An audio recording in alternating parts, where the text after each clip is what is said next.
You guys start with Yes, just good to be back again. 2 weekends in a row, really being able to, in a lot of ways, treat it a little bit like fall camp and spring ball right now, where we're getting still great reps towards TCU, but they're also just great reps, goods versus goods, ones versus ones, twos versus twos, some Devo work, developmental work with the younger guys, and then we'll have another day of that tomorrow, and then we'll really start getting towards scout team stuff on Tuesday. Not that this still doesn't carry over, though, as much as anything, but it'll be a little bit more focused that way on Tuesday. Just kind of from the standpoint of having these couple of weeks be kind of weird, what's that been like for the coaches being on the recruiting trail and then the team as well? It's a little different, but you adjust to anything. We as coaches, those guys as student athletes are always adjusting to schedules and studying late and then getting up early for lifting and then final, so they're always, on their toes and having to adjust, and you have to be able to do that. So yeah, as coaches, it's different, but I've been there. We've all been there. Every one of us as coaches has been there in different capacities. Whether, for me it was more you were recruiting during the playoffs, but it was still similar. You were still, doing a couple different things. And for other guys, a lot of this staff has been involved in bowl games before. So it's nothing new. It's just, you just got to stay on top of whatever the next thing is you have to do. Later on in the evening, we'll focus more on recruiting and then come back tomorrow and get back into practice mode. So works out good.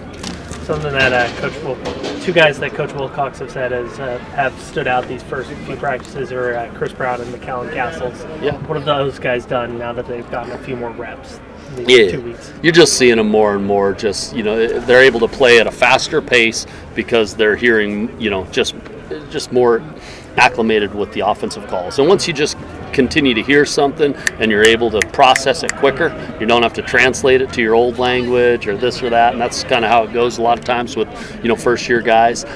You're just able to play faster, so that's what it ends up being. That athleticism and that skill set has always been there. It's just allowing yourself to play faster because you're just more and more just able to process those things quicker within what our terminology is here. What do you think Castles can do with another spring of reps for next year, since you lose a lot of tight ends after this year? Yeah, I think he's got, again, I think he's got a huge ceiling on terms of what he can do, what he can be, but it's going to take work too.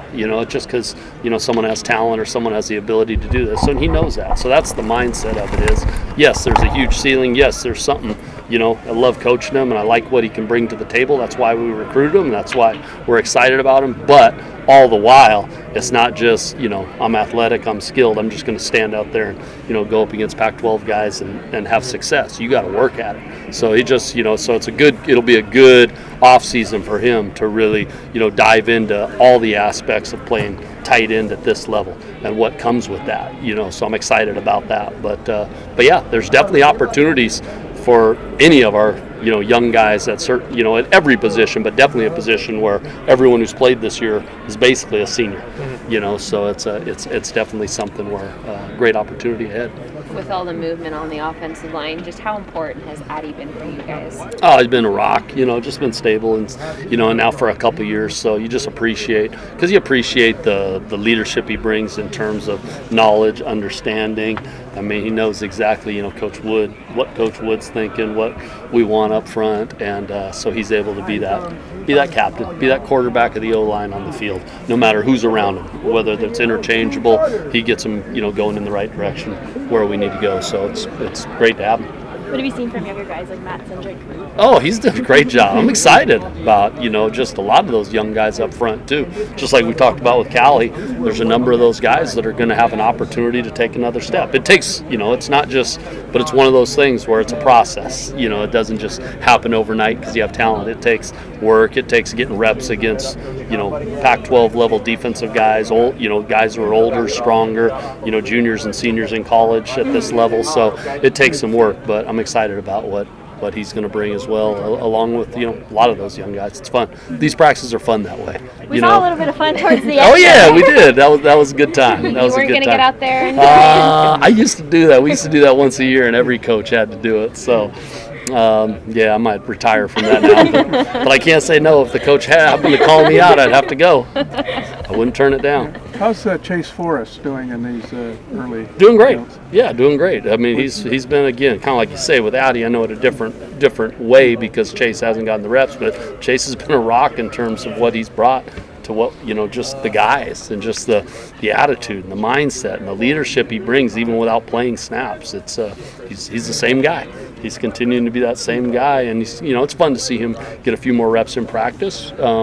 Just to continue to, even if, who knows, it may not lead to ever a snap. Obviously, he's only got one more college, game in his career, but it's still fun to see him competing at that level like he's the starter, and he's always taken that approach. So I just really appreciate that about Forrest. Chase Garbers was out here with the Devo guys still getting snaps and whatnot. Did you see him make any strides during this period at all? I have. You've seen it again. It's the same type of deal where, just the more you hear something, the more you trigger into something, the more you make the same read that's, within our system, the quicker just the sharper you get with that, and the quicker you process things and go through things, and you're seeing that with him. So, and then ultimately, when you're thinking quicker, you're able to play a little bit, sharper as well. So it's sometimes a throw might look better, and it's not just a physical thing, it's a mental thing too when a throw looks better, because mentally you know exactly what you're looking for, what's there, so you throw it with more confidence, and your body's getting into the throw, everything that way. So you're seeing that more with him, especially this second weekend now in a row. Yeah. Mechanically, everything okay? You're not changing anything mechanically with him? No, everything's good. Oh, so no, actually. All right, Thank you. Thank you. Thanks, Coach. Appreciate it.